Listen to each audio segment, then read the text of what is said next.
Simon Tahamata, si legenda Belanda keturunan Maluku, kini jadi kandidat kuat sebagai Direktur Teknik Timnas Indonesia.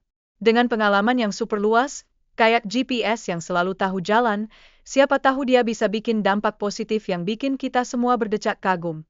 PSSI diharapkan bisa bikin terobosan yang lebih keren dalam kerangka tim dan komunikasi antar posisi. Ini penting banget agar timnas kita siap menghadapi Piala Dunia, bukan cuma jadi penonton sambil ngemil keripik. Timnas Indonesia sekarang ada di posisi yang bikin kita bisa bermimpi untuk maju ke Piala Dunia. Meskipun bukan tim unggulan, peluangnya masih terbuka lebar, kayak pintu yang gak terkunci saat jam malam. Erick Thohir juga bilang pentingnya kerja sama tim dan kepemimpinan yang luar biasa untuk mencapai cita-cita tim nasional. Ini kayak resep rahasia untuk membangun masa depan yang lebih cerah, bukan hanya ngandelin keberuntungan. Kita harus punya program yang kuat, pelatih jempolan, dan pemain berbakat biar bisa bersaing di level internasional. Ketiganya harus jalan bareng, kayak trio musik yang benar-benar harmonis supaya bisa sukses. Keberadaan Patrick CL jadi angin segar untuk Indonesia, karena bisa menarik pemain keturunan berkualitas yang siap bikin performa tim makin gila. Ini peluang yang harus dimanfaatkan, jangan sampai kita cuma lihat dari jauh sambil nyemil popcorn. Negosiasi dengan Federasi Belanda menunjukkan usaha PSSI dalam mencari pelatih yang tepat.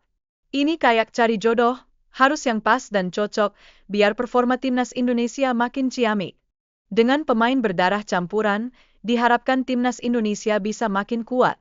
Ini menunjukkan potensi pengembangan tim yang lebih baik, kayak superhero yang baru mendapatkan kekuatan super. Munculnya nama Simon Tahamata sebagai calon pelatih baru memperluas opsi untuk PSSI. Dia punya latar belakang yang kuat di sepak bola Eropa dan tentu saja darah Maluku yang bikin dia makin spesial. Selama karirnya, Simon udah membela timnas Belanda sebanyak 22 kali dan bikin 2 gol. Dia juga sukses ngumpulin 3 gelar divisi berturut-turut bersama Ajax. Bisa dibilang, dia udah punya pengalaman yang kayak tiket VIP di dunia sepak bola. Setelah pensiun, Simon gak jadi pelatih yang cuma nonton dari pinggir lapangan. Dia langsung terjun ke dunia pelatihan tim muda di beberapa klub dan jadi pelatih teknik di Akademi Ajax. Jadi, dia benar-benar udah siap untuk jadi pelatih pro. Dengan darah Indonesia yang ngalir dalam tubuhnya, Simon punya kelebihan dalam komunikasi dan pemahaman budaya Nusantara. Ini jadi nilai tambah yang bikin dia nyambung sama pemain-pemain kita, bukan kayak dosen yang selalu bingung sama bahasa gaul. Peran komunikasi langsung antara pelatih dan pemain itu penting banget untuk pengembangan tim. Ini mempermudah semuanya dalam memahami taktik dan strategi permainan yang diinginkan. Jadi, semua orang bisa fokus tanpa harus tebak-tebakan. Pengalaman pelatih dalam membina akademi sepak bola terkenal, seperti Ajax, bikin dia punya keunggulan tersendiri. Ini seperti modal berharga yang bisa jadi tiket emas dalam membentuk pemain muda berkualitas. Harapan kita semua tinggi, ya.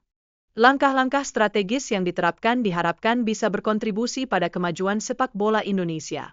Jadi, kita semua perlu menantikan hasil dari perubahan yang lagi dikerjakan, seperti menunggu episode baru dari serial favorit.